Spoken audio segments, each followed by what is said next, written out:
sebenarnya memang sudah memperoleh kekuatan hukum tetap, dan kami sepakat bahwa ini perlu diuji kembali. Namun tekanan-tekanan framing-framing di luar dengan berbagai gaya cara menyajikan, bahkan mohon maaf, yang mengaku ahli tapi tidak berimbang, berpihak. Padahal dalam suatu kasus pembunuhan, mohon maaf, itu pasti ada pelaku dan pasti ada korban.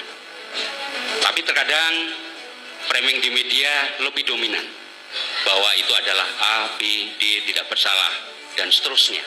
Bahkan menggiring opini bahwa itu bukan perkara A, tapi adalah perkara B. Pertanyaan kami, sejauh mana perilaku atau mempengaruhi sikap tindak aparat penegak hukum? Karena kami tetap dalam proses sidang mendasari alat bukti yang cukup. Kira-kira itu. Pertanyaan saudara termohon majelis kembali mengingatkan saya pada salah satu materi yang saya sampaikan di Pusdiklat Mahkamah Agung. Apakah perlu saya tanggapi atau tidak? Karena boleh jadi perspektif yang saya berikan berikut ini juga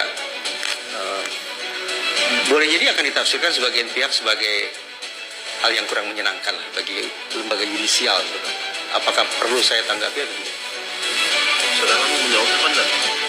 Saya punya perspektif keilmuan untuk menjawab pertanyaan itu, tetapi harus saya katakan perspektif ini boleh jadi akan ya katakanlah cukup sensitif karena menjelaskan tentang tingkah laku dan proses berpikir personil penegakan hukum termasuk hakim yang barangkali di luar perspektif normatif lah. Ya, kalau sepanjang pengetahuan saudara, silakan. Baik, majelis izinkan, saya akan jawab. Paling tidak, ketika kita bicara tentang proses berpikir dan kerja personil penegakan hukum, mobil khusus hakim, itu ada 5 model. Paling tidak ada 5 model. Model yang paling sering diklaim diistilahkan sebagai legal model. Sebagai misal, tadi saudara termohon tanpa secara sungguh-sungguh sebetulnya sedang mempraktekkan legal model. Ketika beliau mengatakan kami bekerja berdasarkan fakta persidangan, begitu kan ya? Tadi saudara mengatakan itu kurang lebih. Itu adalah klaim legal model. Kami bekerja mengacu pada peraturan perundang-undangan. Kami bekerja berdasarkan pembuktian di ruang sidang. Itu bahasa-bahasa legal model. Saya menghormati itu majelis, tapi dengan segala hormat psikologi forensik lagi-lagi tidak teryakinkan oleh klaim semacam itu. Jadi kalau saya membahasakannya begini, ketika saya menyampaikan materi di sekolah-sekolah kedinasan, saya ingin bersendagura dengan mengatakan, boleh jadi psikologi forensik ini di mata para sarjana hukum akan terdengar sebagai sebuah disiplin yang usil, tengil, dan jahil. Tetapi sesungguhnya tidak itu tujuan kami. Tujuan kami adalah, ayo coba lepas toganya, coba simpan palunya, coba tanggalkan identitas pengenalnya, coba turun sini sama-sama dengan saya akan tanda petik telanjangi kalian bahwa sesungguhnya proses berpikir kalian adalah seperti berikut ini. Itu yang ingin disampaikan oleh psikologi forensik. Nah, saya lanjut ya. Satu model yaitu legal model, silakanlah. Semua sarjana hukum mengklaim itu. Semua personil sistem peradilan pidana kita mengklaim seperti itu. Tetapi psikologi forensik tidak yakin. Kalau tidak yakin, lantas apa penjelasan yang membuat psikologi forensik yakin? Mari kita cek 4 model lainnya. Tetapi waktunya panjang untuk menjelaskan semua. Untuk merespon saudara termohon, saya akan gunakan 2 model saja. Pertama yang diistilahkan sebagai public opinion model. Apa itu? Saya yakin saudara termohon baca media sosial. Saya yakin saudara advokat nonton siniar atau podcast. Dengan segala hormat mungkin majelis hakim juga baca koran dan segala macam perbincangan di ruang publik. Pertanyaannya, sanggupkah personil penegakan hukum bekerja melawan arus opini publik? Contoh majelis, barangkali saya mohon maaf kalau contoh saya berikut ini menjadi terkesan terlalu vulgar. Sanggupkah hakim membuat putusan yang berlawanan dengan arah angin bertiup? Seperti itu. Mana yang menakutkan? orang-orang yang hadir di ruang persidangan atau justru orang di luar persidangan? Kalau kita jadikan public opinion model sebagai acuan berpikir, maka kita punya alasan bahwa opini publik akan sangat mungkin mewarnai, untuk tidak mengatakan merecoki proses berpikir personil penegakan hukum. Namun harus dipahami, ketika saya menggunakan istilah public opinion, publik di situ jangan hanya diartikan sebagai warganet, citizen dan netizen, tidak. Atasan, kolega itu juga bisa dianggap sebagai publik. Artinya pimpinan kita di kantor, kolega kita di samping juga bisa memunculkan tekanan kepada kita yang mendistorsi proses penegakan hukum itu. Bisa diikuti ya, saudara saudara. Itu satu, public opinion model. Mari kita kaitkan public opinion model ini dengan model berikutnya, yaitu strategic model. Apa itu strategic model? Strategic model memandang bahwa sesungguhnya, sampai kata sesungguhnya loh ini, sesungguhnya, jadi psikologi forensik sedemikian yakin, sesungguhnya personil penegakan hukum ketika bekerja, mereka akan menjadikan pekerjaan mereka sebagai alat pelontar karir. Contoh, dalam seleksi Hakim Agung misalnya majelis, ada satu tahapan di mana peserta seleksi diminta untuk menyerahkan putusan mereka, putusan yang dianggap terbaik. Intinya portofolio. Kalau praktek semacam ini kita soroti dari sudut pandang strategic model, maka kita bisa membayangkan bahwa sejak dini setiap personil penegakan hukum akan memasukkan egosentrisme mereka dalam proses penegakan hukum itu sendiri. Jadi sinisnya, benarkah Bapak dan Ibu jaksa bekerja semata-mata demi perkara itu? Tidak. Strategic model yakin ketika Bapak Ibu berpikir, mengetik dan segala macam, Bapak Ibu juga membayangkan apa dampak berkas tuntutan saya ini terhadap karir saya ke depan. Itu strategic model. Jadi personil penegakan hukum menjadikan pekerjaan mereka sebagai strategi, sebagai siasat untuk melontarkan karir mereka. Apakah itu dibolehkan? Saya yakin tidak dibolehkan. Bekerja ya untuk berkas itu. Bekerja untuk siapa? Untuk pencari keadilan, titik. Normatif, legal model, strategi model membantah itu. Silakan diklaim bahwa kami bekerja semata-mata demi pencari keadilan. Silakan. Tapi strategik model yakin betul bahwa ketika Bapak Ibu mengetik dan segala macam, diskusi dan segala macam, Bapak Ibu matanya menatap berkas, tapi pikirannya membayangkan 5 tahun lagi, 10 tahun lagi, 15 tahun lagi, apa dampak berkas ini terhadap karir saya? Saya mau ditempatkan di mana ya? Saya mau menempati posisi apa ya? Akan dipengaruhi oleh berkas yang saya kerjakan ini. Kembali ke contoh tadi. Demikian pula, ketika seorang peserta seleksi Hakim Agung menyodorkan contoh putusannya, maka sejak dini bisa saya korps hakim terkondisi untuk berpikir sama, egosentrisme. Sejak dini mereka sudah mulai berpikir, apa yang harus saya kerjakan agar putusan ini suatu saat nanti bisa saya pakai untuk melontarkan karir saya ketika saya mengikuti seleksi Hakim Agung. Ini misalnya. Dengan demikian, kembali ke pokok pertanyaan saudara termohon majelis, seberapa besar pengaruh pandangan publik misalnya terhadap suatu proses penegakan hukum? Terjawab sudah. Public opinion model dan strategic model memberikan dasar paling tidak bagi saya dari disiplin psikologi forensik untuk yakin bahwa tekanan publik, pengaruh pimpinan, dan segala macam imajinasi atau rencana pengembangan karir akan memberikan warna untuk tidak mengatakan merecoki proses penegakan hukum itu. Ini menunjukkan betapa sesungguhnya pekerjaan Bapak Ibu ini sangat mulia tapi sekaligus sangat berat. Pengaruh itu, intervensi itu, katakanlah demikian, tidak hanya datang dari publik, tidak hanya datang dari pimpinan, tidak hanya dari kolega, tekanan korps, juga korsa dan segala macam, tapi juga dari imajinasi Bapak Ibu sendiri terkait pengembangan karir macam apa yang ingin Bapak Ibu titi ke depannya. Mudah-mudahan saya tahu. strategic model dan public opinion model. Cukup. Masih ada. Pak, berkaitan dengan yang pertama ini kaitannya dengan efek senjata, ya. Apakah ini berlaku hanya untuk senjata api atau keseluruhan senjata? Karena apabila kita membawa senjata, misalnya bedik atau pisau atau parang atau samurai, apakah efek senjata ini juga bisa muncul seperti yang dijelaskan tadi ketika inisial P menembak ke atas? Terima kasih. Studi yang menghasilkan teori efek senjata menggunakan senjata api. Senjata api. Apakah kemudian kita bisa berpikir analog ke senjata selain senjata api? Saya belum pernah menemukan hasil studi tentang itu. Jadi belum pernah, Yang Mulia. Yang Mulia. Maaf, Hasil ahli. ya, hasil studi yang menggunakan selain senjata api saya belum pernah temukan. Baik. Kemudian yang saya mau tanyakan, dalam psikologi forensik,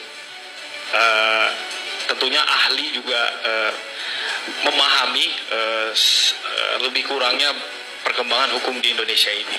Nah, apakah ahli, menurut pendapat ahli, mengapa dalam sisi penegak hukum hal semacam SCI itu jarang dikedepankan? Nah, karena scientific crime investigation termasuk mungkin psikologi forensik di sana.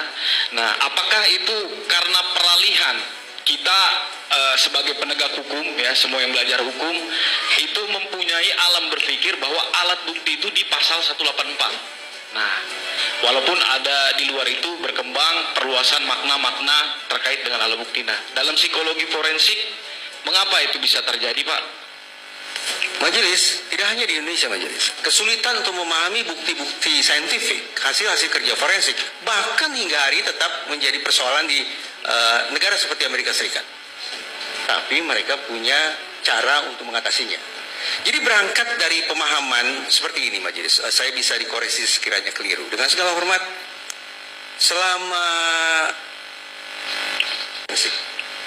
saya yakin, mungkin saya keliru, tapi saya yakin hazanah forensik itu sangat sedikit dipelajari di Fakultas Hukum kita.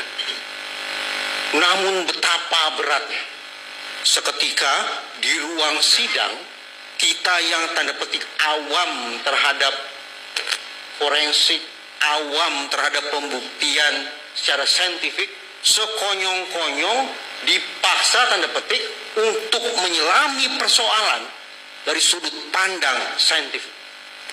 Betapa berat. Tapi sekali lagi, persoalan ini tidak hanya dialami oleh personil penegakan hukum di Indonesia, tapi juga sampai sekarang tetap di Amerika Serikat pun demikian pula. Kenapa persidangan O.J. Simpson berlangsung sedemikian alot? Kalau saudara termohon mungkin pernah mendengar kasus itu. Itu jadi salah satu contoh majelis tentang betapa rumitnya menghadirkan pembuktian saintifik di ruang sidang. Dalam pengertian bagaimana membuat personil penegakan hukum bisa memahami ihwal terkait kimia, toksikologi, kedokteran, psikologi, dan seterusnya. Luar biasa rumit. Tambah lagi majelis, saya bisa keliru ya, jadi saya bisa dikoreksi, mohon maaf majelis. Ada persidangan, semisal persidangan kopi sianida, mungkin Bapak Ibu termohon pernah dengar. Saya masih ingat pemeriksaan terhadap ahli kimia, psikologi, kedokteran dilakukan nyaris tengah malam buta. Ketika kondisi psikologis manusia letih luar biasa, dihidangkan pada sekian banyak data, angka, logika, teori, metode yang seumur-umur belum pernah didengar oleh para sarjana hukum. Betapa rumitnya mencerna itu. Tapi apa boleh buat? Kalau kita mau konsekuen bahwa proses penegakan hukum, proses persidangan ini harus berdasarkan pada pembuktian, bukan mengandalkan pada keterangan, maka kita harus konsekuen. Suka tidak suka, kita harus pahami data-data, bukti-bukti forensik, bukti-bukti saintifik itu. Nah, di negara semisal Amerika, ketika, dengan segala hormat majelis, ketika hakim merasa kepayahan untuk memahami ini informasi apa ini Bisa saya lihat, bisa saya baca, tapi tidak bisa saya cerna. Hakim bisa minta agar dia diganti. Itu terobosan di Amerika Serikat. Dia ganti. Atau terobosan lain, tapi ini masih eksperimen ya.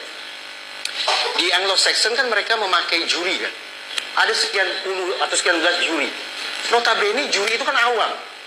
Tiba-tiba mereka pula yang harus membuat keputusan tentang nasib terdakwa, dan kepada mereka disodorkan bukti-bukti saintifik, data-data forensik yang tak apa artinya bagi mereka. Kalau mereka tidak sanggup, mereka bisa tarikan. Nah ini contoh terobosan-terobosan. Jadi saudara termohon, saya membayangkan bahwa ada sekian banyak kasus yang boleh jadi tidak begitu meyakinkan dari sisi pembuktian saintifik. Kenapa? Apa boleh Bu?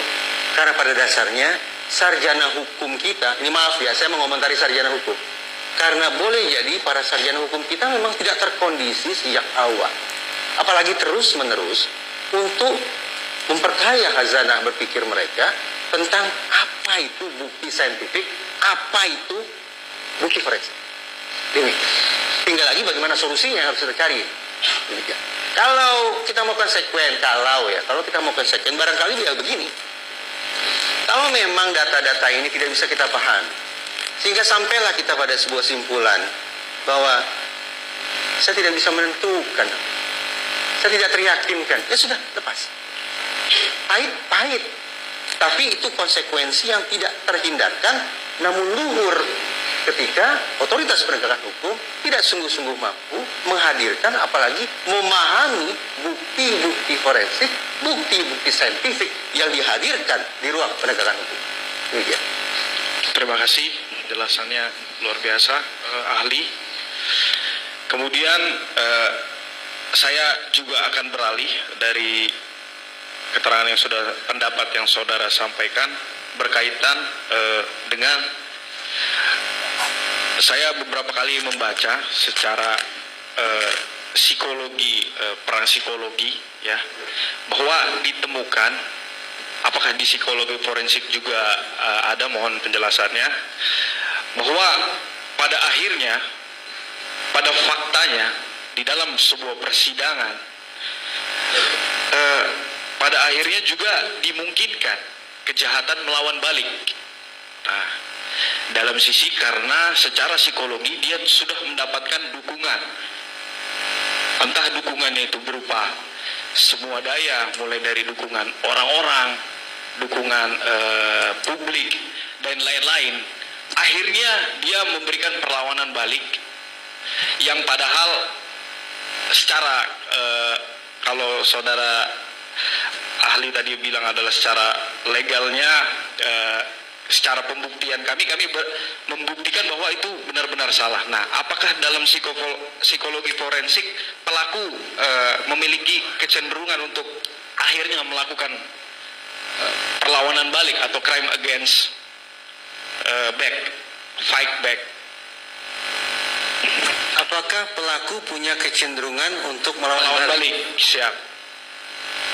Dalam dunia psikologi forensik, mungkin saya tidak begitu memahami pertanyaan saudara termohon ya, tapi saya bayangkan begini. Ketika seorang pelaku pidana itu diamankan, kemudian dibawa ke ranah hukum, dihadirkan di kursi pesakitan sebagai terdakwa, ya niscaya dia melakukan perlawanan. Keberadaan mereka apa kalau bukan sebagai serdadu perlawanan terdakwa? Begitu kan? Baik. Kemudian yang mau saya tanyakan, karena dalam proses menuju PK ini, dalam suatu kasus dimungkinkan misalnya seseorang yang dihukum seumur hidup ataupun mati, seorang pelaku ketika dihukum itu dia akan melakukan apapun untuk membuat dirinya bisa keluar. Nah, salah satunya misalnya membuat gerasi. Apakah hal tersebut dalam psikologi forensik ada dipelajari atau seperti apa? Majelis, saya hanya akan merespon pertanyaan saudara termohon dengan kembali tentang perdebatan disposisi dan situasi itu tadi. Baik. Tentu pihak terdakwa bisa kita pandang sebagai orang yang terus-menerus berusaha meyakinkan dunia, berusaha meyakinkan pengadilan negeri, berusaha meyakinkan pengadilan tinggi, berusaha meyakinkan Mahkamah Agung, berusaha meyakinkan Presiden Gerasi bahwa percayalah, peristiwa pidana ini terjadi karena faktor selain diri saya, situasi, lingkungan, orang lain, dan seterusnya. Bukan karena saya, bukan karena faktor disposisi. Saya pikir by default, serta-merta, posisi terdakwa akan seperti itu. Baik, terima kasih. Kemudian yang terakhir, pertanyaan saya untuk ahli, melihat kondisi mungkin di Indonesia atau di luar negeri, Indonesia khususnya saat ini, menurut ahli, apakah dalam psikologi forensik pembuktian yang kita pakai ini adalah pembuktian sosial atau pembuktian eksak atau pembuktian yang seperti apa? Kebenarannya itu. Majelis, ini saya harus cerita model lebih panjang lagi ini. Modelnya panjang sekali, banyak sekali. Kalau ada 5, 6 atau 7 model yang bisa kita pakai untuk menyanggah premis saudara termohon. Intinya model-model yang dirumuskan oleh psikologi forensik terkait dengan kerja personil penegakan hukum, terkait dengan istilah beratnya judicial decision making process, proses pembuatan putusan yudisial. Percayalah, kata psikologi forensik majelis, tidak seindah, tidak seideal, tidak senormatif yang diklaim oleh sistem peradilan pidana. Tidak selegal model itu loh, Bapak Ibu. Psikologi forensik, saya majelis tidak bicara dalam konteks maaf personil penegakan hukum yang korup. Tidak, ini tidak ada urusannya dengan masalah korup. Tidak ada masalahnya dengan masalah penyimpangan, tidak ada. Ini mengacu pada fakta di persidangan, mengacu pada peraturan perundang-undangan, mengacu pada nilai-nilai kehidupan yang hidup di tengah masyarakat, nilai-nilai keadilan yang hidup di tengah masyarakat. Tidak. Psikologi forensik tidak teryakinkan sepenuhnya oleh klaim legal model itu. Tidak sepenuhnya teryakinkan. Makanya banyak model. Nah, izin majelis, kalau materi ini saya sampaikan di sekolah kedinasan, tempo-tempo peserta diklat itu ada yang marah. Ya, karena dianggap psikologi forensik ini jadi seolah-olah merendahkan proses berpikirnya personil penegakan hukum. Saya katakan tidak demikian maksudnya. Psikologi forensik itu hadir untuk mengecek psikologinya Bapak Ibu yang saya hormatin. Psikologinya. Dan psikologinya sekali lagi, toga dilepas, palu disimpan, name tag disimpan, Bapak Ibu ini sama dengan saya. Demikian. Mudah-mudahan bisa ditangkap. Terima kasih ya. Berarti tadi modelnya yang public opinion, strategic model, dan yang tiganya belum dijelaskan ini ya Pak. Panjang sekali. Panjang sekali. Saya Ya? sebut saja mungkin ya. Ya, sebut saja boleh, biar kita cari di Secara garis boleh. besarnya aja, Pak. Secara Silakan. garis besarnya aja mungkin. Ya. Ada attitudinal model, model sikap. Perlu diperagakan tidak? Attitude. Saya bisa peragakan dalam waktu 1 menit majelis. Bahwa Bapak Ibu jaksa berpikir dengan attitudinal model. Kalau dibolehkan oleh majelis saya peragakan. Gimana, Pak? Coba Bapak Ibu jawab secepat mungkin ya. Jawab secepat mungkin. Dan jujur ya, spontan berarti. Kalau berpikir lambat, menjawab lambat, saya anggap Bapak Ibu tidak jujur. Tidak cocok jadi personil penegakan hukum. Karena tidak jujur. Berarti harus jujur, ciri kejujuran menjawab secepat mungkin. Jawab secepat mungkin, spontan ya. Siap? Menjawab siap pun tidak menjawab. Siap Bu? Siap? Ibu tidak berani berkata karena terekam kan berarti suaranya. Ibu hanya berani agak. Ibu siap? Jawab. Siap ya? Sepasang suami istri datang ke pengadilan. Mereka akan bercerai. Kuasa asuh anak jatuh ke... Lihat, ini contoh attitudinal model majelis. Betapa mereka tidak ngecek berkas. Mereka tidak menanyai para pihak. Mereka tidak buka peraturan perundang-undangan. By default, cara berpikir mereka adalah mengadopsi nilai keyakinan gagasan yang sudah terwariskan dari tempo dulu. Bahwa seolah bicara kuasa asuh yang paling mampu adalah ibu. Padahal, kalau sungguh-sungguh mereka baca peraturan, yaitu Undang-Undang Perlindungan Anak, mereka akan temukan di situ bahwa ayah ibu dihubungkan dengan kata dan. Artinya, kita tidak punya alasan dari sisi peraturan undang-undangan untuk menganggap bahwa satu jenis kelamin lebih unggul daripada jenis kelamin lainnya ketika bicara pengasuhan. Aku ternyata Bapak Ibu bekerja berdasarkan attitudinal model. Saya lanjut majelis. Model berikut.